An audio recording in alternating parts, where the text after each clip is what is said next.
تفاجأ باتصال أن اتصلت علي قالت لي أنا بالكويت معي الولد وأنا زهقت من الدنيا وزهقت من إلى آخره، أنا بنتحر.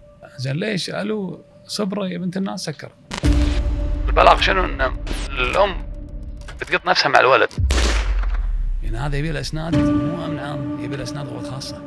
نعم. عشان يسيطرون عليه. مدرعه بشريه تمشي. متابعه القضايا ومتابعه الحيثيات اللي قلت عنها ما كانت سهله. لا تستبعد اي احتماليه، لان انت اليوم كضابط مباحث لعبتك الاحتمالات. كان فيها شخصين داخل سياره يتعاطون، واعتقد واحد منهم اخوه رجل مهم بالدوله.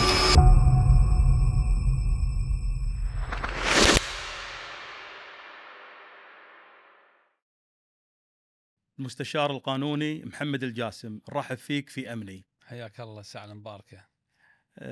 طلعت مبكر أبو خالد؟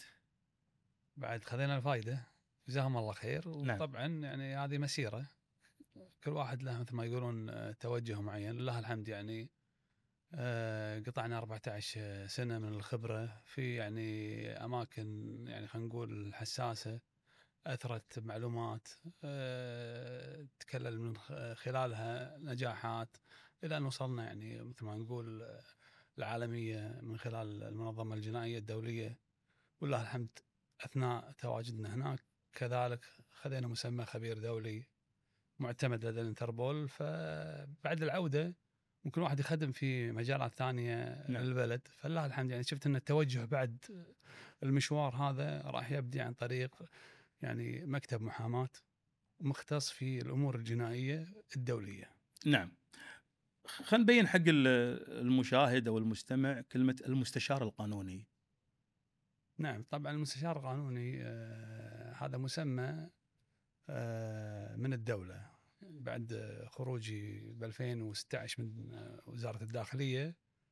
ب 2017 آخر 2017 2018 صرت مستشار قانوني في الهيئة العامة للرياضة، ومن ثم في لجنة تطوير إدارة غسل الأموال وتمويل الإرهاب في وزارة التجارة، تابعة حق مكتب الوزير. فلذلك خلال هذه الفترة كان عندي عقد كمستشار قانوني، فلذلك صار عندي المسمى اللي هو مستشار قانوني. نعم. أنا أعتقد أنه يمكن يلامس طبيعة رجل الأمن، يعني مو بعيد عن شغلك بالسابق.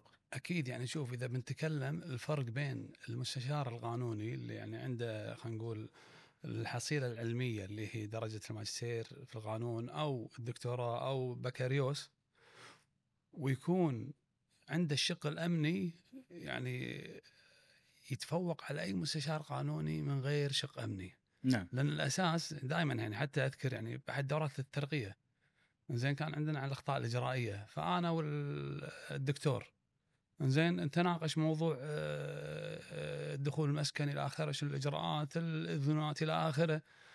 فكان هو فرحان يعني يقول لي احنا اكاديميين نتكلم فيها، بس اليوم الامور اللي قاعد تقول لي اياها في ارض الميدان، وشلون انت قاعد تستفيد من مواد ثانيه تغني عن مثلا اذن دخول المسكن في الجريمه المشهوده، في التتبع، في اذا كانت تحريات جديه، اذا كانت عندك معلومات مؤكده، فهذه دائما تغني عن الاذن. لكن غالب الموضوع الاكاديميين يتكلمون عن شنو؟ اغلب الاجراءات اللي هي الاحتياطيه اللي تامن الشخص، علما ان في امور ثانيه ممكن يستند عليها ضابط المباحث او رجل الامن ما هو بحاجه حق اذن نيابه. نعم. ان هي بقوه القانون تكفل له حقوقه. نعم. مثل التفتيش اليوم لما نقول والله تفتيش المركبات ما له حق يفتش، لا حق يفتش في امور معينه يقدر يفتش فيها لما يكون في اشتباه، في امور ممكن امنيه، في امور تخص امن المتانه، هذه كلها موجوده بالقانون. لكن وين اللي يعرفها؟ مثلا خلينا نقول اغلب القانونيين يقول لك ما يصير يفتش، بس لما يجيك رجل امن يقول كان لي حق افتش وفق قانون المرور، قاعد افتش عن اشتراطات امن المتانه داخل المركبه. عاد طلع عرضا مع اي شيء يعد حيازته تخالف عليه القوانين، خلاص اصبح يعني خلينا نقول هذا اذن قانوني مو من اي جهه، من القانون مباشره لضابط خلينا نقول الامني. نعم. خلينا نبدا اول شيء بقضايا خفيفه، ما نبي ندش بالدسم حق المشاهدين. في شخص كان مرتكب جريمة وسعى إلى إفساد الجريمة بارتكاب جريمة أخرى، خلينا نتكلم عنها هذه. شوف يعني ممكن إذا يعني هذا النوع من الجرائم يتحقق، يعني مثلا على سبيل المثال إذا كان هناك نقول شخص متهم بقضية، في هذا الشخص مثلا يستند على شخص قانوني، زين، يحاول يعطيه تركات انه والله خلينا نفسد اجراءات القضيه. نعم. فعلى هذا الضوء مثلا تحضرني قضيه قريبه تقريبا يمكن من 4 سنوات، كان ضابط مباحث مجتهد، زين، ويت له واقعه، ومن الضباط يعني المشهود لهم يعني بالذكاء بالشطاره يعني التواضع ومحبوب امانه. فاستغربت، قال لي ابو خالد عندي قضيه وزعلان. يقول لي تعاملت معاه بكل يعني احترام ورقي، لأن ما عندي شيء، يعني قضية تسجلت انزين وطلع ضبطته، حتى الضبط يعني كان حياك معك فلان تفضل ويانا، وبلوبي فندق. انصدمت انه رايح مشتكي علي ان انا مستعمل القوه معاه وكذي. قلت له لا تنصدم، قلت له هو مسوي هالحركه على اساس يبي يفشل القضيه باي طريقه ويطلع منها براءه ان في اخطاء اجرائيه وقعت عليه. فقام راح اخذ اذن من المحكمه اثناء سير الدعوه اللي هو رافعها بان استخراج الكاميرات الخاصه بالفندق. استخرجنا الكاميرات، وكانت الكاميرات واضحه، يعني مو اتش دي 4K مثل ما يقولون، تبين حتى كل شيء. يا سلم عليه وقال له معك فلان، وكان معاه 3 من افراد القوه، وبين انه قاعد يقول له تفضل معانا، انزين، وطلع وماشي من غير اي شيء من الامور اللي انكتبت في الوقائع اللي وجه اتهام لضابط المباحث فيها.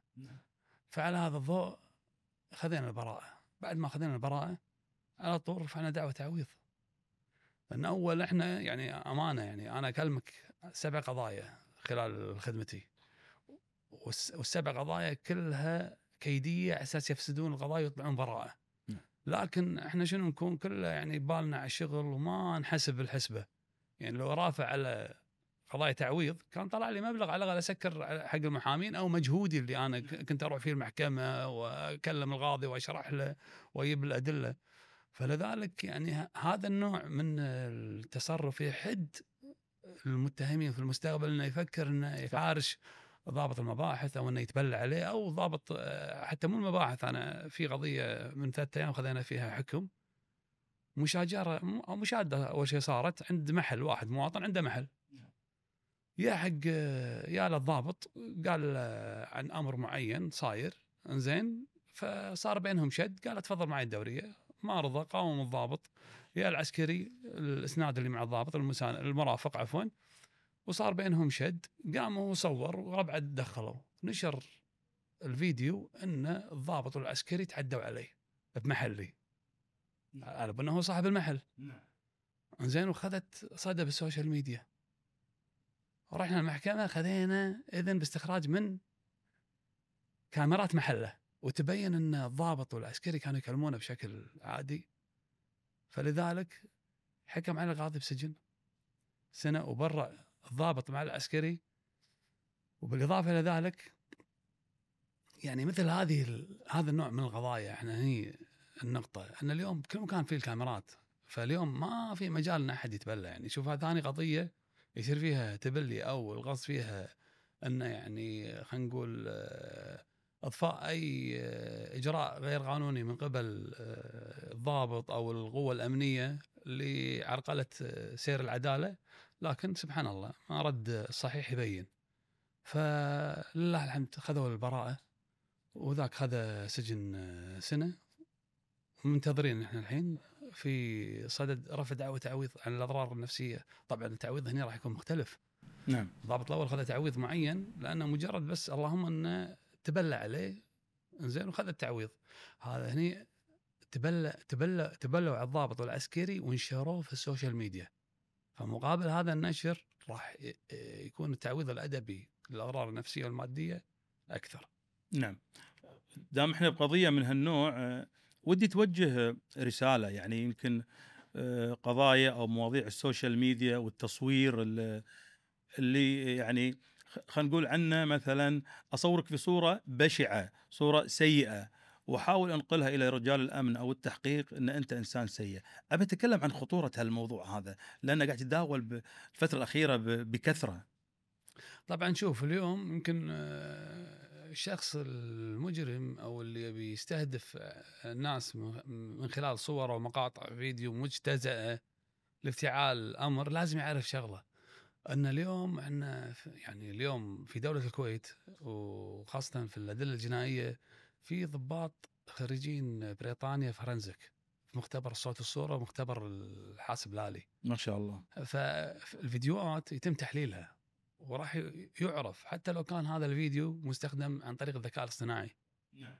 كذلك يكشف عنه. نعم. ممكن لعيون العامه ما راح يعرفون. يعني اليوم اقدر انا اخذ صورتك واحركها بالصوت وكل شيء واقول كلام مثل ما قاعد نشوف ينتشر الحين فيديوهات كثيره حق شخصيات عامه مثل نعم. كريستيانو ولا غيره شلون يحركونهم ويتكلمون عربي.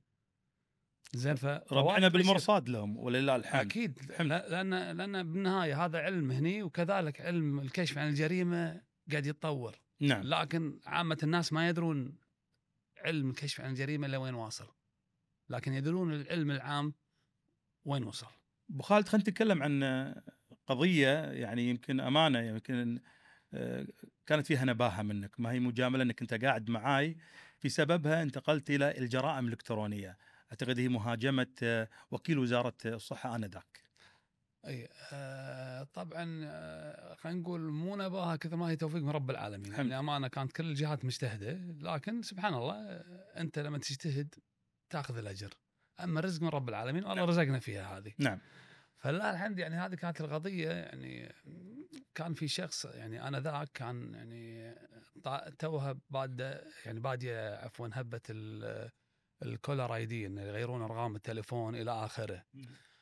فأحد وكلاء وزارة الصحة أو الوكلاء المساعدين آنذاك يعني جت له حملة زين تهاجم أداءه، رغم أن أداءه مشهود له، بس لكن دائما من يكون في شخص يبي يطور ويعدل ويغير في جهة ثانية ضالة تهاجم. طبعا اللي عنده الدليل يهاجم بالوجه، لكن كان خصمه آنذاك شخص غريب عنده ارقام من يعني 16 دوله، شيء رقم 5 ارقام خليجيه، ارقام من عربيه، من دول اوروبيه. فبالنسبه لنا وخاصه انا حزتها كان عندي ماجستير في الجرائم الالكترونيه، رغم اني كنت ضابط شويخ صناعيه وكان وزاره الصحه مقرها بشويخ صناعيه، فالملف تسلم لنا في البدايه. فشفت الارقام كثيره، فقلنا خلاص بنحاول نشوف من الشركات او الارقام هذه ترجع حق اي سيرفر، السيرفر هذا حق تبع اي شركه كولر اي دي، نحاول نوصل لعنده اساس ممكن يزودونا بالمعلومات او نطلب انابه قضائيه حق البلد اللي فيه الشركه الى اخره. فتتبع الموضوع حتى لو كان VPN نفس الشيء، كنا ناخذ نفس الاجراءات. الغريب في الامر جيت بتاكد، فاتصلت على احد شركات الاتصالات، قلت له انا الحين قاعد استخدم كولر اي دي بدق على نفسي، فشوف قاعد يبين ان انا مستخدم مثلا تليفون ابو اسامه، ماخذ رقمك وقاعد استخدمه. هو بشاشه عندي يطلع رقمك، بس عندهم يبين انه صفر، فتبين ان الصفر دلاله على انه كولر اي دي. انا اشوفه، بس اللي بالشركات الاتصالات يبين عندهم بالمكالمه انه صفر، يعني حتى تروح تشتكي علي مثلا ما في رقم انزين وتقول هذا رقم محمد انزين تعدى علي، يستدعون يقول لهم مو صحيح، انت تروح تطلع كشف راح يطلع بالاتصالات اللي وصلت لك برقمي صفر، معناته مو انا، معناته شخص استخدم بالكولر اي دي رقمي عن طريق احد فالشاهد الموضوع توني واصل حق هالمعلومه وكذي يعني تليفون رفعت السماعه، الو محمد كيف حالك؟ ولا الفريق متقاعد الله يذكره بالخير غازي العمر، مسي عليه بالخير. مسي عليه بالخير بعد الوهاب. ها فطبعا يعني بالنسبه لي صدمه، انا يعني ضابط صغير. نعم هذا دليل اهتمام القاده فعلا يعني. نعم دليل اهتمام. يقول محمد في القضيه الفلانيه سويت، قلت له طال عمرك شغالين الحين حاليا واصل حق 1 2 3. يقول لي بلغت الجرائم الالكترونيه، قلت له لا البحث التحري جاينا احنا. يقول ما عليه صور الملف ودز لهم، لان كانت الجرائم الالكترونيه توها بقيد الانشاء. نعم. كاداره انا ذاك. فدزيت لهم الملف وشرحت لهم وين وصلت وكل شيء. فالحلو ان الجرائم الالكترونيه في الاداره العامه للبحث الجنائيه يمها الباب الثاني يرانهم الانتربول. فالمراسلات سهله يعني غير احنا مثلا كنا بالمحافظات على ما نخاطب، ونفس الوقت خلاص هم بلغوني ترى احنا بنخاطب، فما اقدر انا اخاطب لان هم اشتغلوا مثلا على هاللاين. فوالله انا كنت قاعد ادردش مع احد المحققين يعني ما شاء الله عليهم شطار، فقلت له انا صاير معي 1 2 3 شنو اقدر تفيدني فيه اذا اخاطب نشوف يمين شمال شيء. يقول لي خلينا نجرب مع الخارجيه. قلت له اي والله. فسويت طلب عن طريق الاداره العامه للتحقيقات، رفعناه حق رئيس التحقيق لمدير مخاطبه وزاره الخارجيه ومخاطبه الدول اللي فيها الارقام. طبعا لان جتني المعلومه ان صفر، فتبين عندنا ان هني صح ان الارقام صحيحه، بس هذا يعطيك دليل، او خلينا نقول مو دليل، نوعا ما بدا يتشكل عندنا الفاعل انه شخص مقتدر ماليا اللي يملك كل هذه الخطوط. يعني ما هو شخص بسيط، وشخص رحال يقدر يسافر ويروح وزاير كل هالدول. فنوعا ما انت تعرف ان الدرجه مالته ما هي بسيطه. وخلال الفترات اللي جت فيها الرسائل معناته هو تنقلاته خلال سنه باربع خمس دول ويطلع منهم ارقام، معناته البجت ماله عالي، معناته ما هو موظف عالي، يمكن مدير يمكن شيء. فسبحان الله بدينا نبني على الموضوع. توفيق من رب العالمين يانا رد من خارجيه احد الدول ان الرقم الفلاني اللي استفسرتوا عنه تبين باسم المواطن الكويتي فلان الفلاني. سالنا المتضرر تعرفه؟ والله ما اعرفه من هذا ولا مر علي. انزين استدعينا الشخص بطريقتنا بموضوع اخر على اساس يعني نحاول نحافظ على سريه المعلومات. نعم. فلما متى رحت اخر مره هذه الدوله؟ منو كان معاك؟ زين فقال معي فلان. وين يشتغلون؟ والله شيء من ضمن الامور شيء يقول والد وكذي. وين دكتور؟ فبدينا نقرب. الحلقه قامت تقرب شوي شوي. المهم استريح شوي، رحنا استفسرنا مع الشخص فلان وين يشتغل؟ شيء والله يشتغل مكان الفلاني. هل في اي خلاف؟ شيء يقول لا والله انا اللي اذكر ان سوينا تدوير داخلي عندهم، لان كان في عندهم تكدس بموضوع معين الى اخره وتقارير وهذا، وسوينا تدوير وضبطنا الامور وعدلنا. فهذا الشخص يعني بسبب بعض الاجراءات الاداريه ما عجب الوضع، فردت فعله علما ان الانتقال اللي كان يعني ما يقلل من درجته الوظيفيه هو نفسه. بس سبحان الله في بعض الناس عنده حب التملك، اذا قاعد على مكان ما يبي ينتقل، مع انه يعني التدوير يعني خبره وحق الناس الواعيه. فلذلك بدا يهاجمه. فهني طبعا يبنى زين وبشهاده منه الولد نفسه. واجهناه وما قدر ينكر لان راح يكون المتهم بالموضوع الخط باسم ولده، والولد افصح صراحه قبل لا يدري انه، والاب مو مبلغ الولد انه هو استخدم الشريحه لاغراض جرميه. فعلى هذا الضوء حولناهم خلصنا. هني عقبها بفتره كان يجيني اتصال من حزتها الاداره العامه، تعال نبيك في اجتماع، انت الحين عندك ماجستير وكذي وقاعد في الصناعيه، ايش رايك عندنا تخصص؟ قلت له هناك يعني ما شاء الله اشمل، يعني دائما متعه في المحافظات تنوع الجرائم، يعني مو بس اللي انت متخصص فيها. يمكن انا من نفسي يعني تخصصت بهالمجال لان كنت هاوي، ووصلت فيه للماجستير في القانون. عن طروحتي كانت عن القواعد الإجرائية لجرائم الانترنت. فوالله يعني مثل ما نوروني زين، واستشرت مديري حزتها، يقول والله خساره اني اهدك، انا ما بيك تمشي، بس اذا كان في شيء زين لمستقبلك روح، ووقت ما ان ما ارتحت او شيء كلمني، احنا يعني نرتب الامور. قلت له جزاك الله خير ومسي عليه. انا ذاك كان مديرنا منصور العتيبي، والنعم يعني مسي عليه بالخير. مسي عليه بالخير، يعني امانه يعني احد الناس اللي تعلمنا منهم يعني بس هذه يعني الحياه، يعني سبحان الله تجمع وتفرق. نعم. وسبحان الله. ومن هنا طبعا رحنا الجرائم الالكترونيه مع شباب هناك ودشينا عاد بالعميق.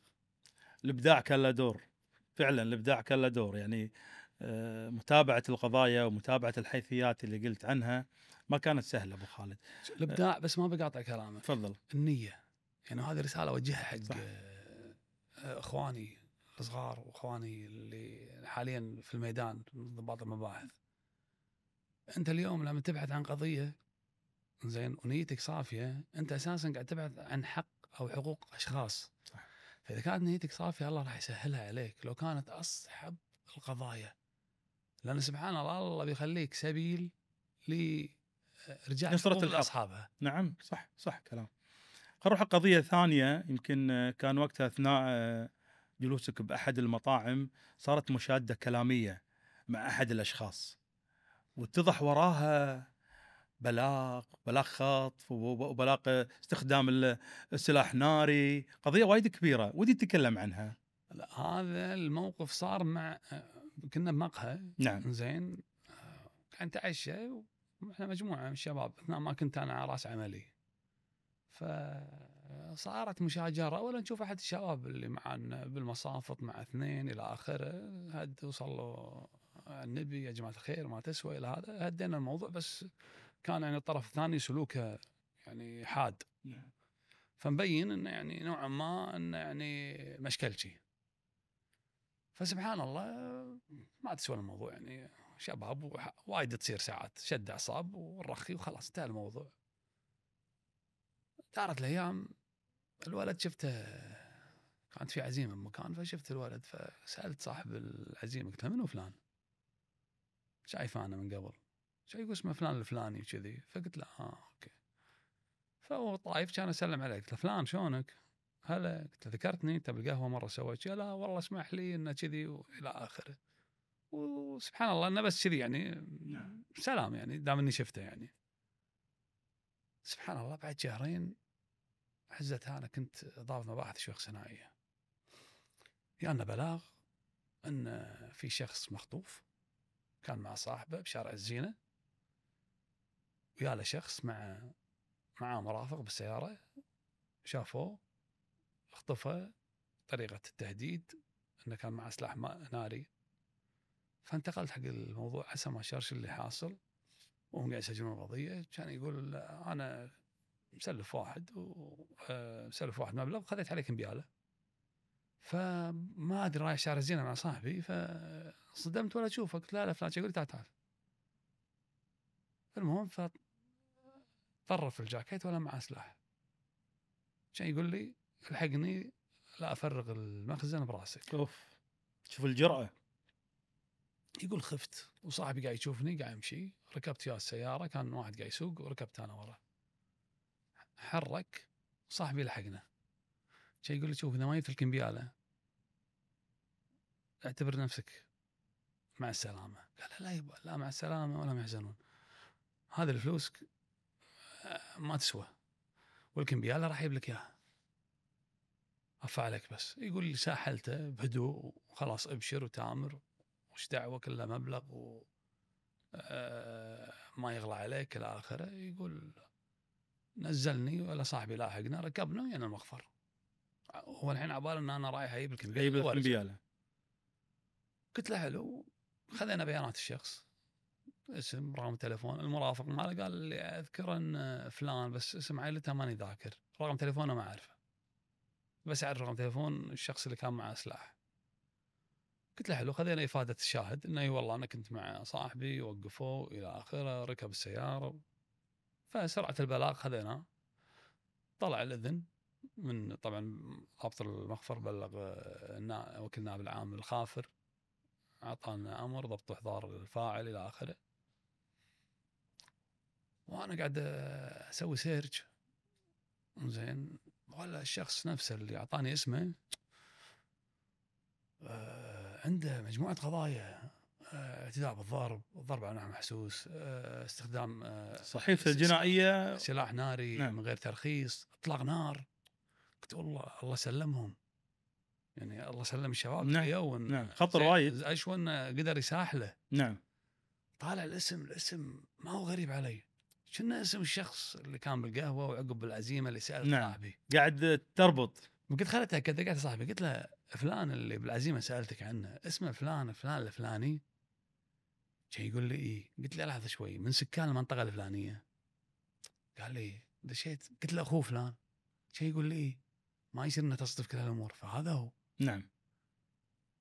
قلت ايش تعرف عنه؟ شيء يقول يعني هو شو اسمه حمقي ويعني اعصاب الى اخره، هذا اللي اعرف عنه بس، يعني ما اعرف شيء ثاني. حلوين. سويت شويه تحريات، سالت ناس لين وصل حق ناس شنو وضعه. طبعا هني ناكد على العمليه، موضوع الضبط حتى لو انت تعرفه زين لازم تسوي تحريات صح زين على اساس تعرف شلون تضبط الشخص، لان للاسف حتى لا يقع الظلم بعد. نعم. للاسف لان بعض الضباط ياخذهم الحماس زين، فيروح يندفع ومعتمد على القوه 3-4 عنده، ما يدري شنو اللي قدامه، هل هو لاعب لعبه قتاليه، شنو طوله، شنو جسمه. وما شاء الله ذاك يعني متعافي، يعني انا اقول لك يا لو انا اروح له معاي 3 ما راح نقدر عليه. يعني هذا يبي له اسناد مو امن عام، يبي له اسناد قوات خاصه عشان يسيطرون عليه. ولازم بالاسناد اقول لهم يا جماعه الولد ما شاء الله تبارك الرحمن مدرعه بشريه تمشي، فما لا تحرج نفسك، تحرج قوتك وتعور نفسك. فهني اكد على العمليه. كثير من الاوقات تصير في عمليات الضبط، مع انه خلينا نقول انت قانونا خلاص انت شاهدته وقاعد يقاوم، ممكن انك تقدر تدعمه بالسياره، بس انا ليش ما اسوي قبلها، نسوي بلاي باك قبلها، اسوي تحريات اضافيه، بدأ اروح ادعم سيارته وننزل له ويتعور وانا اتعور وربعي يتعورون، لا ايبه هل هو عاطفي، ابدي اشوف شنو النوع المدخل اللي ادخل عليه في فيه. مجال المفاوضات. شلون اقدر شلون اقدر اجيبه. يعني انا اقول لك اياها هذا حزتها، لو من راح يروح له ما راح نقدر نجيبه الا في اصابات من الاخر. فهذا من نوع يوم عرفت قلت لهم شيء يقولون بس هو ترى ما يكذب، خذيت هالمعلومه وان انه عنيد. فاتصلت عليه يوم خذيت المعلومات كلها، قلت له شلونك معاك فلان؟ قال والله شيء. قلت له ترى انا اشتغل بمكان فلاني تدري ولا لا؟ شو قال لي؟ قلت له انت ريال تخاف؟ شيء يقول لي لا يبا شنو انا اخاف؟ الراس ما اخاف الا من الخلق، اخذ نعم. سوالف الشباب. نعم. قلت له اذا قلت لك تعال تجيني، شيء يقول والله الحين اجيك وين تبي؟ فشفت الثقه اللي فيه، ولا اللي سكره ولا شيء ولا ربط او قال لي الموضوع الفلاني. فانا شكيت، يعني هني يبدي نوع من الحس الامني. قلت له مار عليك الاسم الفلاني؟ شيء يقول لي اعرفه عدل. وصريح باجاباته كان جدا. اعرفه عدل، تبي ادق عليه الحين اخلي اجيبه لك؟ شلون تدق علي؟ فهني بين ان في شيء شنو؟ نعم. خطأ. قلت له انت متسلف منه؟ شيء والله ما يستحي. شلون قال لك؟ اوف. فمعناته ان الوضع مو طبيعي. فانا هني شكيت، فقلت قبل لا تصير المعمعه وتعال وضبط وحضار وهذا الى اخره، قلت له عندك صاحب اسمه فلان؟ شيء يقول لي دائما معي. شام رقم تليفونه؟ شيء يقول ليش عسى ما شر؟ قلت له ما من شر عندي بس انا بتاكد.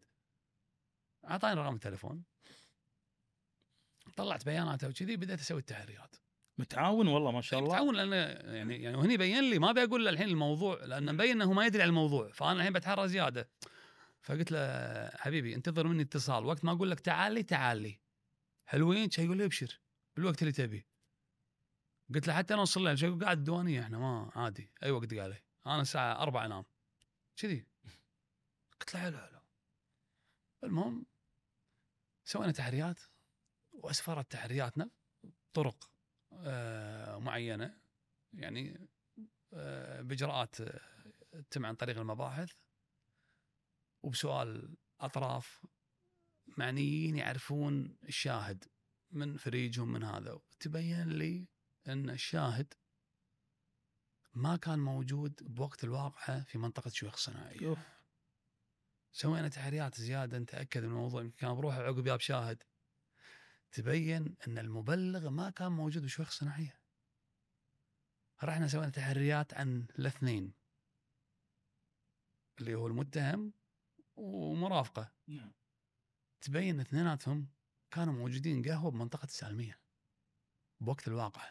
ما في شيء اسمه شارع سينا نهائيا. كانت نعم. روايه استغلها. فهني عندنا نقطه، يعني الحين لما يجيك بحث تحري عن واحد وانت ما تعرفه والوقائع تقول انه هو عنده اطلاق نار وعنده سلاح وقضايا اعتداء بالضرب الى اخره، تستعلم عنه ويطلع نفس الكلام، فما يصير تكتب ان باجراء التحريات تبين انه من ارباب السوابق. نعم. ارباب السوابق لازم تستعلم تشوف في احكام، هذه قضايا قيدت عليه نعم. وليس احكام صادره ممكن يكون براءه فيهم كلهم. صح. زين، فهني اول نقطه انك ما تكتفي تزيد بالبحث تشوف، هذا رقم واحد. رقم اثنين، قد يكون هو بالفعل مرتكب هالامور بس هو ما تهاوش، لكن المجرم هناك ذكي. انا الحين المبلغ وهو بالنسبه لي المجرم، لانه ذكي، عرف السياسه، عرف حاله هذا الشخص وعرف انه عنده مشاكل، فاستغل سيناريو جميل يخلي اي واحد يتعاطف معه. بس ما يطوف على ربعنا المباحث. أي، فهني لازم اي ضابط ما يتعاطف حتى بالبيانات الاوليه اللي تي من عمليه البحث. فلله الحمد تبين الامر بكل بساطه. استدعيت المبلغ والشاهد، حياك تفضل المكتب اثنيناتهم. المبلغ حياك معي، احنا كنا بالطابق الثاني في المخفر. وين؟ قلت له حياك، اركب السياره، ركب معي السياره، ودني وين صارت الواقعه. طبعا هذا مطلع له سلاح، يعني افترض لون الرصيف، واذا كان تفصيل لازم يعرف. نمله طايفه ما ينسى النمل. نعم نعم صح. كان يقول لي ابشر، رحنا، كان يقول لي هني، فسجلت شارع الفلاني مقابل المحل الفلاني باتجاه الدائرة الرابع. وين نزلك؟ شي كمل شيده، بعد شيده، بعد شيده، بعد شيده، محلات الليتات، اي عقب محلات الليتات على طول هني. سجلنا بعد اخر محلات، تفاصيل، حياك. صعد دخلتها مكتب التحقيق مو مكتبي. نعم. قلت حق رفيجي حياك، الشاهد وين؟ حياك، ركب معي السيارة، وين خذوا صاحبك؟ هني المفاجأة يمكن. يا ولا يوقفني بمكان بخلاف المكان اللي وقف فيه شارع الزين عود. زين، خلينا نفترض ان المبلغ قال هني البدايه والنهايه، لا ذاك بدايته اول الشارع. قلت له وين نزله؟ شي يقول لي خذ يسار. لا دشينا يسار. اوه. باول يمين. نعم. دشينا داخل الفرجان. شي يقول نزله هني. سجلنا، ردينا المخفر، صعدت، ناديتهم قدامي، قلت له انت تقول هني وانت تقول هني. المبلغ واجهتهم. اي المبلغ تعومس، شيء التفت على الشاهد، شيء يقول قول من البدايه انك خايف ما تبي تشهد. كان اقول له زين ليش ما تقول لنا انت من البدايه كنت بالديوانيه الفلانيه ساعه وقوع الواقعه في المنطقه الفلانيه اللي تبعد عنا 17 دقيقه الى 20 دقيقه. ليش ما انت تقول له؟ ليش ما انت كذلك تقول له ان انت ما كنت هني وكنت بالمكان الفلاني؟ توهقهم. شو يقول لا يمكن شلون اللي قال لك مو صدق. قلت له لا تبي اخلص لك الموضوع. كاميرات المقهى اللي متواجدين فيه طول اليوم الاثنين اللي انتم مشتكين عليهم عندي. شو يقول لا التواريخ غلط. قلت خذوهم دخلوهم المكتب الثاني. بلغنا وكيل نائب العام عن الموضوع انه 1 2 3 وصلت تحرياتنا الى الامر. استدعينا المتهم اللي هو بريء مع صاحبه، احلناهم للنيابه ثاني يوم الصبح. سبحان الله، طلبنا وكيل النيابه، قدمنا له التحريات كلها، عطى فيها رأي بحفظ الدعوة وانحفظت الدعوة. فيت قلت حق الولد نفسه، قلت له يقول لي شفت تبلوا علي وكذي. قلت له خلاص انحفظت، ان شاء الله يكون في بلاغ كاذب او دعوة تعويض على الاضرار النفسية. يقول لا يبغى انا اخذ حقي بيدي. قلت له ابن حلال اوه هذا ماك فايدة. خلاص. يقول لا ما ادش مخفر، اخذ حقي بيدي. قلت له انا راح شيء تنسجن، خلاص اتركهم يا انك تتجه حق القانون يا توكل على الله. نعم. فهذا يقول لك ساعات يعني ما تحتاج القوه. صح. في خلينا نقول مجرد انت يمكن بس تعرف شخصيته تغثه. ريال ومو ريال، انا ريال تشيمه، اذا انت ريال تعال لي طلع المعلومات كلها منه. ويك ما يحتاج لا تروح لا وتضبطه. فهني الفنيات. ودائما يعني كهذا المثال دائما اقول يا جماعه الخير يعني لا ياخذكم الحماس. اهلكم يبونكم انتم اثناء اداء الواجب. حافظوا على ربعكم، يعني اصابات كبيره وساعات ناس دشت لاعاقه الى اخره بسبب يعني عدم الصبر والتهور. نعم. خل نروح حق قضية ثانية، بس صلح لي المعلومة، أعتقد وقتها كنت بالإنتربول، لو قضية في دولة خليجية بلاغ عن اختفاء الزوجة والولد. هذه الله يسلمك كانت القضيه قبل لا اروح الانتربول. نعم. كنت ضابط في مباحث العاصمه، كنا مشكلين فرقه حق القضايا يعني خلينا نقول اللي تاخذ مجهود كبير على اساس ما نرهق المكاتب. فاي قضيه ملفها عود احنا كنا نستلمها مثل فرقه مهام خاصه. نعم. فيا البلاغ من احد الدول الخليجيه ان زوج بلغ ان زوجته مع ولدها مفقودين، وتفاجأ باتصال ان اتصلت علي قالت له انا بالكويت معي الولد وانا زهقت من الدنيا وزهقت من الى اخره، انا بنتحر. سكر التلفون. بنتحر انا والولد. اي. فزين ليش؟ قالوا صبره يا بنت الناس سكر. فالحين البلاغ شنو؟ ان الام بتقط نفسها مع الولد، لحقوا عليها. نعم. فوصل عن طريق انتربول الدولة الخليجية إلى انتربول الكويت، عمموا على المحافظات. فكان عندنا رسائل تينا من المدير ونمسي عليه، كان هزتها العميد متقاعد بدر غضوري، يعني اللواء متقاعد، اصلح لك المعلومة، ابو ناصر والنعم فيه. نعم. زين امانه يعني خلينا نقول يعني امانه الاب الروحي شهاده فيه مجروحه معلمي امانه. نعم. يعني تلمذنا على ايده امانه يعني. نعم. يعني موسوعه البحث الجنائي، هذا اللي اقدر اقوله. فدق قال لي محمد شد حيلك، المعلومات 1 2 3. قلت له غير هالكلام شنو فيه؟ وين راحت؟ شيء ما عندنا. التليفون زين رقمها نتصل مسكر. المهم اني تبلغوا كل المحافظات. فقاعد افكر هي من الدوله الفلانيه والكلمات اللي قالتها وتبي تنتحر مو كرها في زوجها، تقول بس الدنيا ضاجت الى فنوعا ما الامور ماديه، فما راح تسكن فندق فخم 4 نجوم 5 نعم. نجوم. صح. المهم قلت حق الشباب يا جماعه الخير خلينا نبلش بالشقق الايجار اليومي زين في المنطقه الفلانيه، والموتيلز الصغار اللي مو في المنطقه الفلانيه. احنا كنا بالمحافظه بالعاصمه يمنا الموتيلز 5 دقائق. سبحان الله كذي وتحليل. طلعنا الفريق الاول راح المنطقه الفلانيه والثاني يمنا. ربع ساعه 20 دقيقه تقريبا توني نازل. بسم الله دق علي واحد، قلت يا معلم يكون بيستاذن مو وقت احنا ورانا شغل، ورانا ابو ناصر. زين وين ربعك وليش مرخصهم وليش ما هذا ما نخلص، نبي نخلص. دق علي شي يقول لي طال عمرك. قلت له شنو؟ زين شي يقول لي موجوده. قلت له من اللي موجوده؟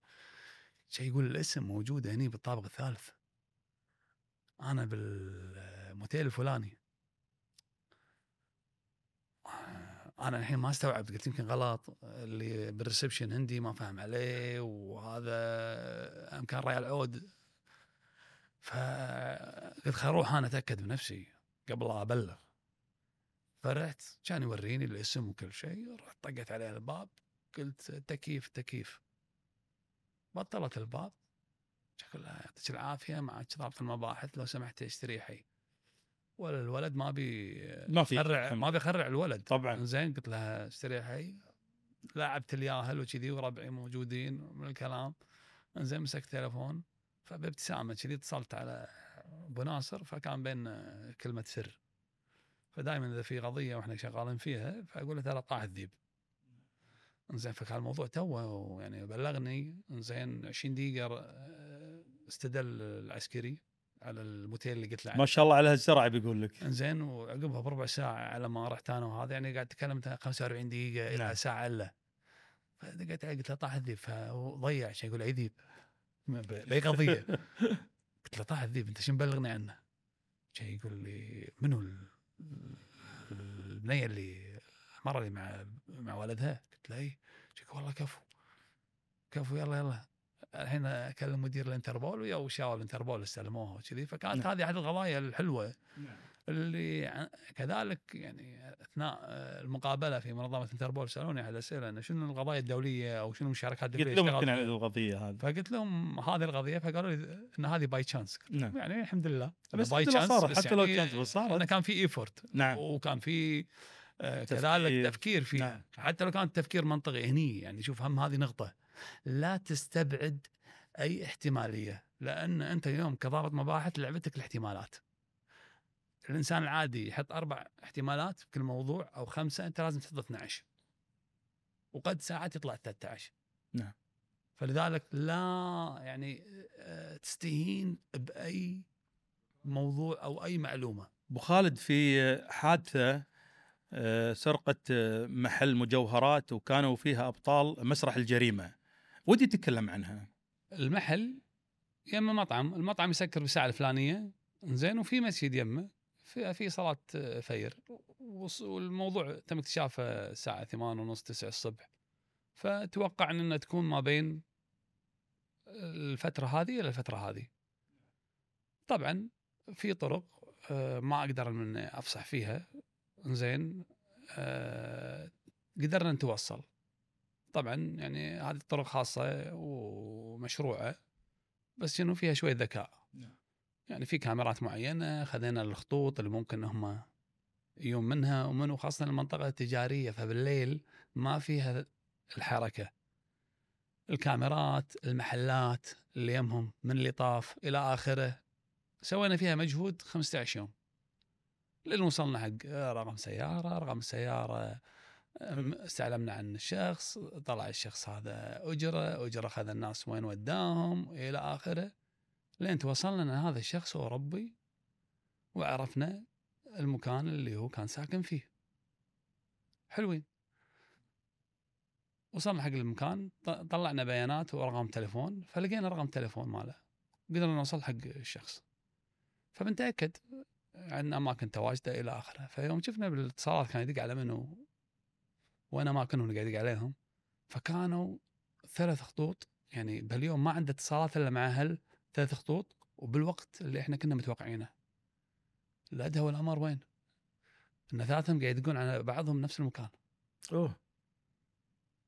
عرفت؟ فلحظه، فتي تربط 3 يدقون على بعض بنفس المكان بناء على الكشف اللي طلع لنا، والادله يقولون 3 جواتي مختلفه. الدولة اللي يتبعون لها هم دولة معروفة بتجار الذهب. الأدهى والأمر أنه كان بعض القطع اللي موجودة، احنا ما نعرف بالذهب والمجوهرات، خذوا نوع دون نوع. أنت جاي بايق ليش ما تشيل الكل؟ وفي قطع سهل نقلها، خذوا شغلات معينة. فهني يبين لك أن السلوك وأن تنظيم عصابي يستهدفون أمور معينة يبوقونها، عاد عندهم لهم طرقهم. الأدهى والأمر أنه يوم جينا بنشوف رقم التليفون اللي مسجل بالفندق باسم منه، فطلعنا باسم شخص، لكن الجواز مقدم باسم شخص بخلافه. فالمهم رحنا للفندق، قلنا لهم نبي إمارة التنظيف على أساس بنشوف. يعني لاحظوا أن أثناء ما هم ينظفون في كراتين ذهب، في شيء شافوه، وأشوى التيم مال التنظيف المكان هذا، يعني هم ما يتعدون 6 واللي مسؤولين عن هالطابق. شيء يقولون لا يبا هذا في نوت إنه ما يبون أحد ينظف. اوه. انزين اوكي. ويوم طلعوا فاحنا نبي نشوف، لقوا كياسة وكراتين باسم المحل، يمكن حملوا فيهم وخلوهم عقب ما طلعوهم. كان يقولون لا يوم احنا نظفنا وكذي اللي نذكره انه كان في كرتونين جواتي، واحد منهم اديداس. اوه. فشوف المعلومه اللي قالها ان جوتي الاديداس جديد، لان البصمه اللي موجوده نعم تدل ان جوتي جديد. لان انا كنت وانا بالحوار معاه قاعد اقول له جوتي اديداس ممكن كان مقطوط وعند عمال النظافه بصاله اليمعه احد يعني كنا ما يمكن يكونون هم دشوا. فقاعد نحط الاحتمالات كلها، يقول لا جوتي جديد. مو فسبحان الله يعني تشوف المعلومات البسيطة. المهم هني طبعا خذينا الأسماء وكذي، وبدينا نستعلم عنهم إلى آخره، ونشوف شنو القضايا المشابهة إلى آخره. تبين أنهم مغادرين البلد للأسف. فصار بيننا سبحان الله أن يعني خلاص عرفنا أن شلون يضربون. فمعلومة بيناتنا، أنا انتقلت حزتها المباحث الجرائم الإلكترونية. دقوا علي الربع بالعاصمة، قال محمد تذكر الموضوع الفلاني؟ قلت لهم ايش؟ يقول جتنا بوقة غريبة بالويكند، في عصابة دشت على بيوت الناس اللي يطلعون شاليهات بالويكند، كانوا يدرون ان هذول اصحاب شاليهات، وبمنطقة معروفة من المناطق وقطعة غالية وبيوت كبيرة. يعني ما يعني شلون الجراء ان دشوا معنا كاميرات وعفسة وخذوا مسروقات ذهب، فقريبة العملية. المهم فاجتمعت معاهم، كنت أعطيهم معلومات اللي طافت إلى آخره، طلعنا رقم القضية، المعلومات الأسامي إلى آخره، وإحنا قاعد نستعلم لأن كان في أحد الأسماء يعني حزتها الجواز ما كنا متأكدين منه، وتبين إن عنده حركة دخول من اللي نطلع فيهم رقم التليفون وليس اللي داش فيه الكويت، عنده عدة جوازات. سبحان الله سووا تحرياتهم الربع وضبطوهم واعترفوا عليها بعد 3 سنوات. فسبحان الله شوف، راحوا طقوا طقتهم الاولى، رجعوا مع طقتهم الثانيه. هذا يعني هذا هنا يدلك ان اليوم التواصل ما بين المحافظات والادارات وتبادل المعلومات شلون يثري اي قضيه ويكملها. صح. فهذه يعني من احد القضايا يعني سبحان الله اللي ناخذ خلاصه الامر فيها، ان مسرح الجريمه لازم يكون قريب من مكاتب المباحث، هذا رقم 1. رقم 2 قوة تبادل المعلومات. نعم. بين الضباط. ويعني ممكن أضيف على كلامك أبو خالد، لازم هم ضابط المباحث يكون بنك من المعلومات. يعني شفت المعلومات اللي عندك هذه، شفت طاب عليها فترة لكن أثريت ربعك فيها، وهذا شيء طبعا نقول حق الجيل الحالي. يعني حل القضايا ما هو سهل، لكن بس لازم تكون عندك النباهة والفراسة. نعم. خلينا ننتقل حق قضية أخرى، كان فيها شخصين داخل سيارة يتعاطون، واعتقد واحد منهم أخوه رجل مهم بالدولة، وكانت من القصص الغريبة العجيبة اللي مرت عليك. والله شوف، هذه كانت في البدايات، ونوعا ما يعني هي قضية مخدرات. زين، وانا يعني قضايا المخدرات يعني في ضباط المباحث بشكل عام احنا نشتغل بكل شيء. زين، لكن مثلا نميل حق امور، يعني انا كان عندي ميول حق الجرائم الالكترونيه. احب ادش اسوي سيرش، اطلع الاي بي، اخاطب، يعني تستهويني هذا النوع من القضايا. قضايا المخدرات كبدايه تكون صعبه على ضابط المباحث، حلو، لأنه تو داش بالمجال، وخاصة احنا كنا بالمحافظة، مو مثلا الإدارة العامة أو إدارة مكافحة المخدرات أنا ذاك قبل تصير الإدارة العامة، فهم هناك الاختصاص أكثر. فطبعا برمضان تزيد السرقات عند ملاعب الكرة إلى آخره، فأثناء تواجدنا بجولة أمنية فشفنا في سيارة شغالة وماخذة براحة قريبة من ملاعب الكرة، بس مو صافطة يعني عند الشاير اللي قاعد يلعبون، وشغالة وضعها يعني مريب.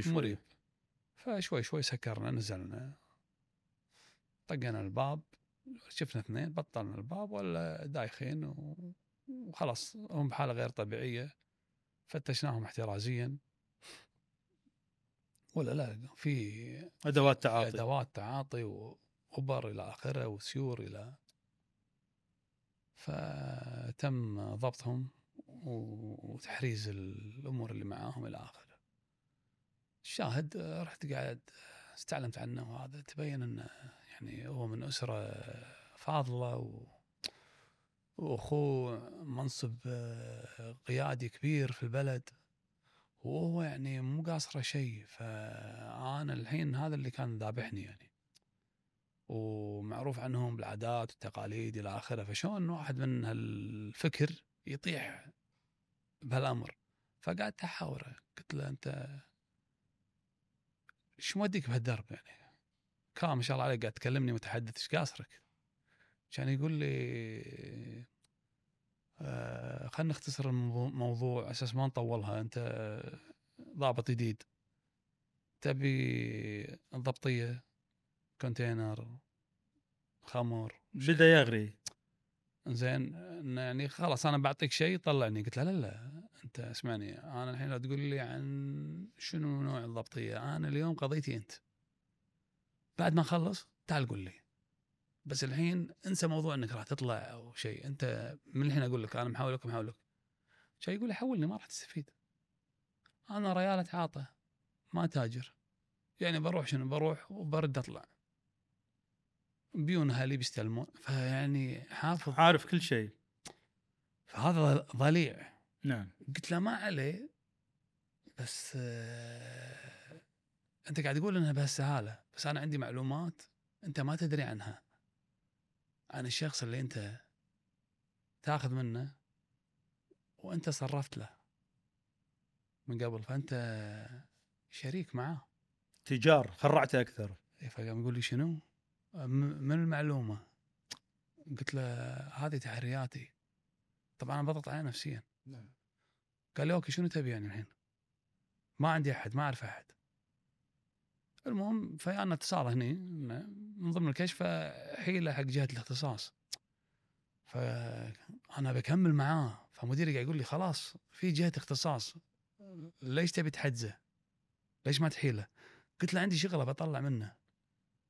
شيء يقول عندك قضايا، وانا هني شغال بقضاياي، بس انا هني يعني بالنسبه لي هالكيس ابي اعرف شنو النفسيات وليش الاستمرار. فهم اللي شدني يعني هم كان يمكن ابو خالد عندك هدف الاصلاح بعد يمكن من داخل. وانا هذا شدني، يعني نعم. بشوف هل ان انا قادر اليوم في طريقه ما، لان اشوف ضابط المباحث يعني امتيازاته بشيء واحد، باسلوبه وتاثيره، نعم. انه يكون مؤثر. كثر ما كان مؤثر كثر ما راح يفتح يعني بيبان مغلقه، نعم. يفتح خيوط جديده. فلذلك والله شيء قلت الا هذا الشخص انا ابي اخليه يقطع يا محمد، وايد طاير بالطموح، خلاص اخذ منه الافاده مالتك، سوي شغلك انتهى الموضوع. المهم خذيت منه الافاده مالتي وخلصت زين. وطبعا لازم احيل حق جهه الاختصاص. قلت له بس شوف الموضوع هذا أنا الحين بحيلك على موضوع التعاطي، بس موضوع الاتجار راح ادق عليك بيني وبينك، اذا ما تواصلت معاي تحمل ايش راح يصير، فراح ترد علي. قال لي اوكي، حسيت انه بيصرفني. المهم سبحان الله بعد فتره دقيت عليه، طلعت. حلو التواصل هذا ابو خالد، بالعكس اهنيك على الفراسه هذه. كان يعني في شيء بيوصل له. نعم. المهم يعني توعدت وياه. قال لي شنو منو انت جايب بالكلام هذا؟ فقلت له عندي معلومه. قال لي زين وشنو اللي تامر فيه؟ شي يقول انت اي مواليد؟ قلت له ايش لك فيني اي مواليد؟ قلت له مواليد هذا. شي يقول لي انا يوم انت كان عمرك بهالعمر انا كنت اتعاطى، انت الحين تقول لي بطل ولا تساومني على موضوع انت تعرفه ولا شيء؟ قلت له اوكي. قلت له شوف انسى الموضوع كله، ترى انت فيك خير، انت من عائله طيبه واهلك طيبين، رغم انه ما اعرف ولا احد من اهلك ولا احد من جماعتكم. ليش؟ حسيته بدا يتاثر. فقلت له يلا قوم. كان حزت 10 الاواخر، فلان يحضر من هني ليوم العيد بالمسجد. شو يقول لي شنو احضر؟ قلت له ما تبي اجي، روح صلي اخي، انت ايش لك فينا؟ روح انت، انا بس ابي تاكد ان انت كل يوم قاعد تدش الجيام. قلت يمكن يعني شوي يتاثر بكلامي، وليله الغدر يعني نوعا ما الوازع ديني يشتغل. سبحان الله خلص وهذا، وقال لي ان شاء الله ما ان شاء الله، واختفى. فقلت ان شاء الله انه يكون تاثر. انصدم داق علي بعد العيد بشهر، شلونك شو اخبارك؟ شا يقول لي انا ترى والله ارتحت لك وانت بحسبه اخوي وكذي، انا الحين ناطر الخبر الحلو. زين شا يقول لي صاير معي موقف واحتاج مساعدتك. قلت له اي تامر. شا يقول لي اقدر اتسلف منك مبلغ؟ هني انت انهرت شويه. ضاق خلقي. طبعا. قلت انا جاي الحين بصلح. قلت له انا بسالك سؤال جاوبني. زين انت تبي فلوس، على اساس تتعاطى. قول الصدق ما راح اقصر معاك. شيء يقول لي صراحه اي. قلت له انت مو ريال، كان سكر ابوي. وراحت السالفه. بعد تقريبا كنت طاف 8 شهور خلاص رقم اتصل علي، هلا شلونك انا فلان، هلا نعم خير ايش تبي؟ عرفته طبعا. اي. مم. جاي يقول لي عازمك. قلت له وين عازمني؟ قلت له انت خذلتني، يعني انا كنت متوقع فيك يعني خذلتني. جاي يقول صدقني راح تستانس، انا عازمك. قلت له شنو اللي يونس بالموضوع يعني اذا بتعزمني؟ جاي يقول مسوي لي حفله مدمن تائب. ما شاء الله. فاني قلت له شلون؟ جاي يقول والله انا رحت عند الادمان ودشيت معاهم في دورة المدمن التائب، وبدأت يعني اخذ معاهم المواعيد وانتظمت ولله الحمد انتهت الامور. وامانه انت يعني كنت دائما ببالي، واحد الامور اللي اثرت فيني. شيء حلو. فسبحان الله وانتهى الموضوع، مبروك مبروك. بس انا كنت حزتها كان الظروف، قلت له ما اقدر اجيك امانه وكذي، بس ان شاء الله لنا لقاء وانا اللي بعزمك. وانشغلنا طبعا، نعزم الكل ايام المباحث ما يمدينا نعزم احد. نعم. زين بس ان شاء الله العزيمه اللي جايه علي وماكو شيء ها. دوام. سبحان الله الطف يمكن سنه ونص سنتين الا كذي، يعني طاف فتره صار عندنا بلاغ ان في محل اسلحه تم سرقه منه عدد رهيب من الشوازن الى اخره. 100 شوزن. ويتعدى اتوقع ل 100 شوزن اذا ما خاب ظني، كانت الارقام فوق ال 120. نعم. 100 وشيء 30. المهم فالقضيه معقده هنا. الاحتياطات الامان اللي قايم فيها المحل مو ذاك الزود. حتى اذكر اللي هو المتقاعد بدر الغضوري يوم كان مديرنا كتب في تقرير ان لازم محلات السلاح تكون فيها كاميرات الى اخره نعم. وكذي. نعم. فما كانت ايامنا يعني، فكان يعني ما في خيوط ما في شيء. تعبنا احنا كان نشتغل فيها للحين صار لنا 4 ايام واحنا حايسين. وكان حزتها الضغط، كان حزتها ما في سوشيال ميديا، الجرايد تكتب. نعم. فالجرايد تكتب كانت حزتها يعني هم مؤثره حيل. ففي ضغط من جهه الوزاره شلون ما شلون شيء. انصدم ولا رقم داق علي شيء شلته. قلت له هلا فلان. شيء يقول لي ها لقيته اللي باق محل الاسلحه ولا بعد؟ اوه مطلع هذا. زين كان ضحكت. قلت له زين ما شاء الله عليك الظاهر مجاب الجرايد صح. يقول لي تبي تصيدونه؟ فسبحان الله قلت له شلون؟ يقول لي اعطاني معلومات، قال المكان الفلاني عند المكان الفلاني ومعلومات كامله، وقال لي ترى هذا الشخص يشير حق واحد عزيز، وعقب ما اخذ الاسلحه صار 1 2 3، وترى ما يحتاج تتعب ولا يحتاج يطلع اذن نيابه. شوف شلون مطلع هو، هم ترى ما هو هين.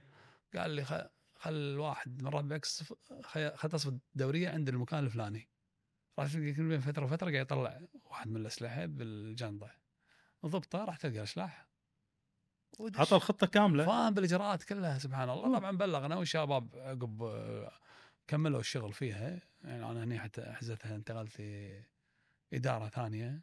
زين. فشاهد من هذا الموضوع يعني العلاقات الطيبه مع طبعا المتهمين. المتهم ما هو خصمك، المتهم انت تبي منه جزئيه معينه، خذها وخلص واترك اثر طيب معه، لان هذا راح يثمر. وحتى لو ما ثمر انت كفايه ان معاملتك الطيبه تترك فيه شيء. نعم. نعم صح. خلينا ننتقل حق سؤال اخر يمكن بعيد شوي عن المخدرات. في قضيه راعي وانيت كان معاه طفل عمره يمكن 5 سنوات، اعتقد جاب لكم الساعه 12 بالليل. أيه. والله شوف هذا يعني هني يعني هذا للاسف يعني تشوف انه ساعات سبحان الله يعني في ناس يعني يتعبون ويعالجون ينطرون الخلفه. زين. وسبحان الله ناس الله يرزقهم خلفه طيبه. زين. وما فيهم لا حرص على الاطفال ولا شيء. طبعا هني الناشد حتى يعني المشرعين يعني او خلينا نقول الجهات المعنيه في حمايه الطفل الى اخره خلينا نقول المخافر. اول شيء بزياده الوعي بقوانين الطفل. للاسف مثلا الاحداث عندهم المام، لكن المخافر ما عندهم ذاك المام. نعم. زين، فهذه الواقعه يعني اتصال انه والله في طفل جايبه واحد راعي وانيت شويخ صناعيه، وين ما وين تحت عند باب المخفر نزلنا. تعال انت شنو اسمك؟ عطى اسمه حافظ اسمه الثلاثي او الرباعي حزتها. وين بيتكم؟ ما قال منطقة. زين بس ياهل يعني يمكن 5 سنين ونص شيء كذي، يعني تاخذ منه المعلومات ما تدري شنو صحتها. استعلمنا طلع الاسم الابو، الرقم ماله، دشينا على الاخوان الى اخره، وصلنا حق اخو عم الولد الصغير. فوين وين اخوك فلان؟ موجود وكذي. عسى ما انشر، ما انشر، عطنا رقم تليفونه، اتصلنا عليه. زين يعني ما اخذت العمليه يعني 12 ونص يعني. اتصلنا عليه شاله ولا نايم. فقلت له يعطيك العافيه، معك ضابط المخفر الفلاني، ولدك فلان. شو يقول لي اخترع ايش فيه؟ قلت له وينه؟ شو يقول لي ليش صاير نايم؟ قلت والدته موجوده؟ شو يقول لي موجوده. قلت يعني انتم نمتوا وما طليتوا عليه؟ وينه؟ لا حول ولا قوة الا بالله. فتخيل ان الولد طلع من البيت، كان عنده ما من اهله معطيه فلوس، ورايح يتمشى بالشارع، قال حق واحد بشتري كلب، راح وداه وعطاه، وصل هناك ما في فلوسه ما تكفي حق الكلب. يعني الروايه يعني مو بالعقل، بس شلون يعني الله يحفظه انه وصل السوق، وعقب طلع يمشي ثاني نزل له صوب شويخ. وهذول اللي خذوه السواق والتكاسي بس خذوا المبلغ المالي، وين ما ينزل الله ينزل. يحفظه الله يحفظه والله. فهذا شافه راعي الوانيت، كان يمشي قال انت وين رايح؟ الله يحفظه خذه وياب المخفر. فلذلك اللي طبعا هني صار في شد داخل المخفر. كان ضابط المخفر انا ذاك الله يذكره بالخير، يعني يمكن قصور خلينا نقول انه ما يعرف الاجراءات كامله وكذي. فقلت له لازم الحين توجه حق الابو اهمال في تربيه غاصب. نعم صح. فقال ما يدري الابو. فهذه الامور يا جماعه الخير ما فيها تهاون. لا تاخذك العاطفه مع الابو، تاخذك العاطفه مع الولد. هذا الولد لو ان قاصر يا اهل ان اخذوه وارتكبوا فيه جريمه نعم. يعني اليوم لازم يعني موضوع تفعيل اهمال في تربيه غاصر، هذه احنا ما قاعد نشوفها. أمانة ما قاعد نشوفها، رغم عدة يعني خلينا نقول بلاغات، عدة أمور تصير ساعات أو وقائع تصير فيها هذا الأمر. فاليوم أنت لو شغال بقضية خلال عملك بقضية طلع لك شيء عرضي يخص موضوع الأطفال أو شفته، لا تتهاون فيه. لأن صدقني اليوم أنت تتهاون فيه تغمض عينك عن شيء باكر يغمضون عن شيء يخصك. فلذلك موضوع الأطفال والبلاغ وإلمام خلينا نقول الجهات المعنيه والنقاط اللي موجوده بهالقضايا مهم. لان اليوم مثل ما بالجرائم الالكترونيه اول ما طلعت ما حد يدري شنو سبب الانترنت ما فيها جريمه، لين تبين فيها جريمه وصار في وعي. جرائم الكيل الفكريه الى اخره. فامور التثقيف اليوم والدورات التثقيفيه هذا امر مهم. يعني امانه اقول لك اياها انا، يعني خلال الدورات اللي نعطيها مع الامم المتحده حق الدول الاعضاء، يعني امور مستحدثه احنا قاعد نطلع برا الكويت وقاعد ندرسها عشان يكونون ابديت بالجرائم الجديده مثل تجارب بشر، الملكيه الفكريه الى اخره. فاليوم احنا محتاجين، وفي دورات لكن ما هي كافيه، محتاجين تكثيف هذا النوع من الدورات. امانه ابو خالد، في سؤال يعني يمكن نوجه فيه شكر النائب الاول معالي وزير الداخليه الشيخ فهد اليوسف الصباح، والحمله اللي قايمين فيها ربعنا في تعديل العملات المشفره. نبي نعرف هالموضوع هذا. طبعا شوف، خلينا نتكلم عن موضوع تعدين العملات. يعني هذا الامور من 98 كانت موجوده، بس على مستوى يعني كمبيوترات صغيره، فالتعدين يكون يعني بطيء فيها. التعدين هو يعني مساله تسمى باللغه الانجليزيه هي المايننج، زين، كتعدين العملات او التعدين الوصول لعملات مشفرة، والعملات هذه يكون لها قيمة. زين في دول حاليا مثلا بدأت الاعتراف فيها، زين فلها قيمة خلينا نقول مالية، تستبدل بأموال أو يتم استغلالها ببعض الأمور. طبعا احنا هني بالكويت في اعلان واضح من البنك المركزي ان يحظر التعامل فيها، لان مشروعيتها وقانونيتها لحد الان مو واضحه، ويشكرون عن هذا التوجيه في بدايه الامر. فمن الاساس الدوله كانت توجه يا جماعه الخير ديروا بالكم، وفوق هذا صارت في جرائم خلينا نقول نصب واحتيال الكتروني عن العملات الرقميه. بعدها بدت هبه المايننج، بس بدت على شنو؟ على سكيل عود. اول كانت الكمبيوترات ما تاخذ احمال كهربائيه كبيره، لكن الحين صارت فيها اجهزه وفيها كولر وتبريد. اختصر لك الموضوع على الساده المشاهدين ان حمل المنزل او حمل خلينا نقول السيرفر اللي يتم التعدين فيه في بيت واحد او في شقه واحده ما يعادل من 20 ل 30 بيت، 4 طوابق شغالين بثلاجاتهم، بمكيفاتهم، بشواحنهم، بكل امور الكهرباء.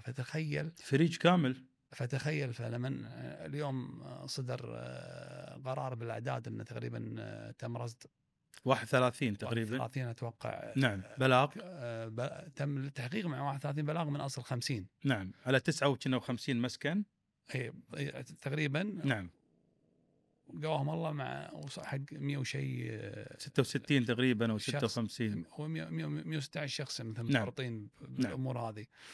طبعا هني احنا الحين وصلنا ان الجزئيه انه هي شنو؟ التعدين حاليا قاعد يسحب كهرباء البيت الواحد مسافه خلينا نقول 25 30 بيت. نعم. فلما نتكلم عن 50 بيت معناته كأنه منطقه كامله. صح. منطقه بعد مو منطقه صغيره، منطقه كبيره خلينا نتكلم. فلذلك احمال كهربائيه قويه. بس هذه الجريمه حاليا او هذا الفعل مستحدث، حلو، ما صدر فيه قانون.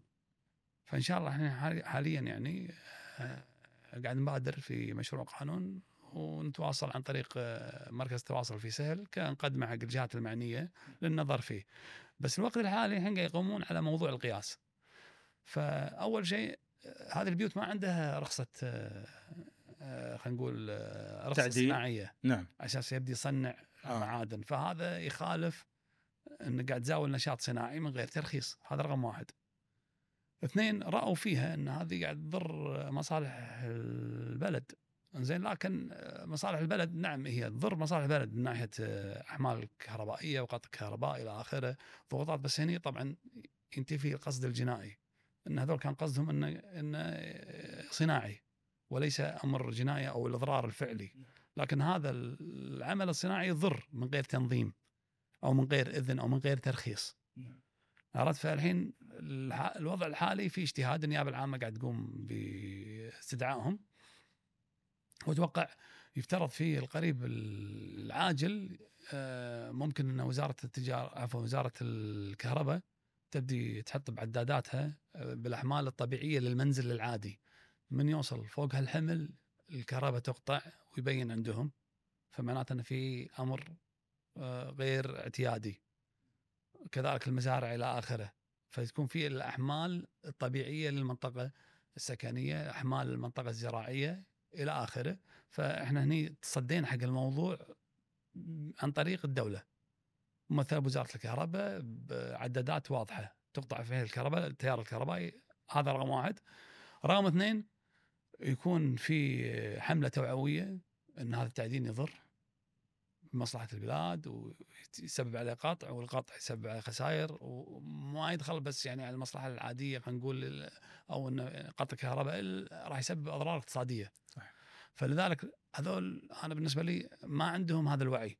صدق أنهم يعني مثقفين، بس كان الهدف لأمر معين. وأتوقع إن شاء الله في القريب العاجل أنه يكون في يعني تشريع أو خلينا نقول قرارات مبدئية تحد من هذه الأمور، أو يصدر يعني كلائحة عقوبات تابعة لوزارة الكهرباء عن الأحمال الكهربائية في مبالغ تكون يعني عادلة، أو أقصد عادلة يعني مشددة، ومرتفعة لقيمة الهدر اللي قاعد يصير في الكهرباء، ونبعد عن الشق الجنائي. لكن الشق الجنائي متى يتم؟ بعد ما تم الإعلان حاليا أن هذا الأمر يضر بمصلحة البلاد، ويقوم شخص يعدن ما بعد انتشار هذا الأمر وانتشار هذا الخبر، فهذا هني ممكن احنا نقول انه كان القصد فيها الإضرار، تم الإبلاغ، لأن خلاص أنت صار عندك علم والناس.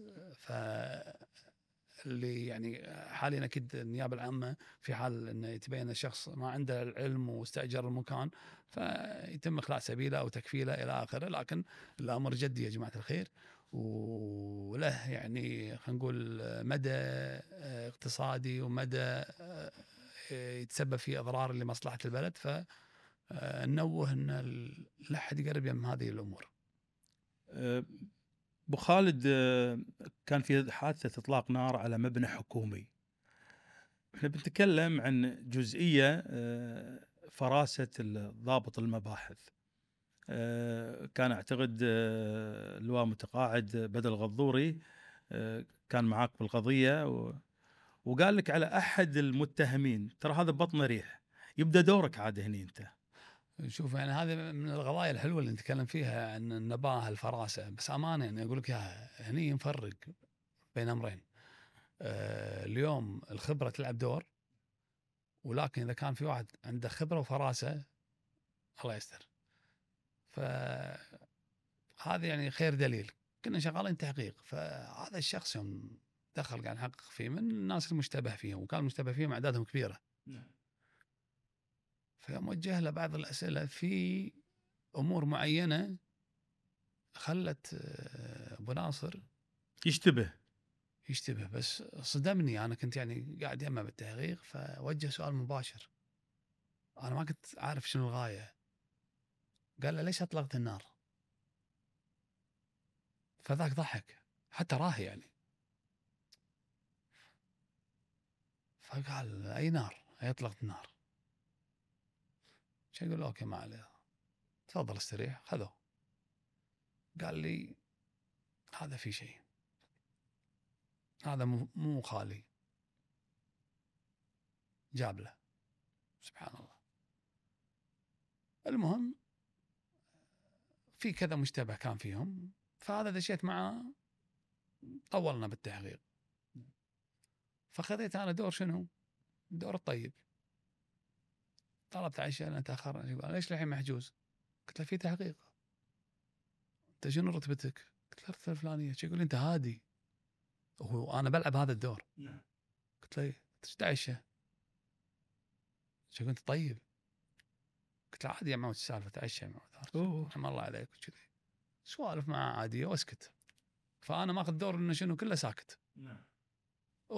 من كثر ما ملي بيسولف. ليش شوي كان يقول والله انقهرت، والله انقهرت من حرتي، والله قاعد اشوف البوابه. وهو قاعد يقول انا من داخلي وصلت حق اللي تبيه.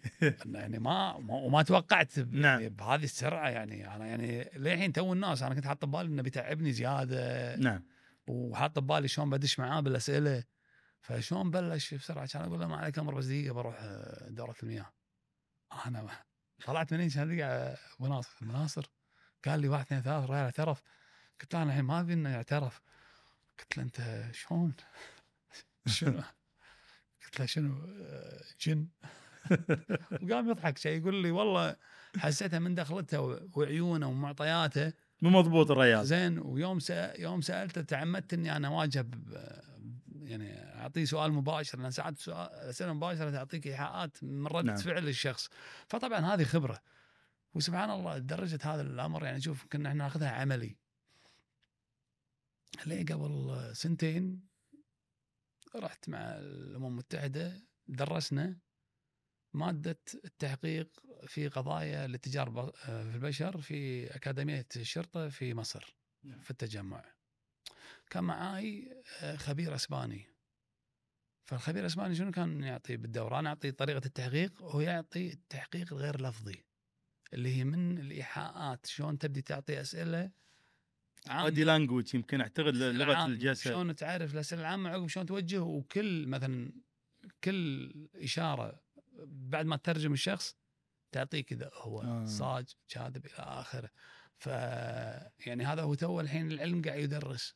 احنا قاعد نتكلم عن قضيه قبل هذه الدوره اللي احنا اعطيناها انا والاسباني، هذه الخبره ب10 سنين كانت عندنا هني. نعم فتعجب انه في علم قاعد نعم. يدرسونه الحين. نعم بينما احنا كان عندنا قاده وعندنا قيادات كانت تستخدمها بالفراسه وبالخبره من 10 سنين.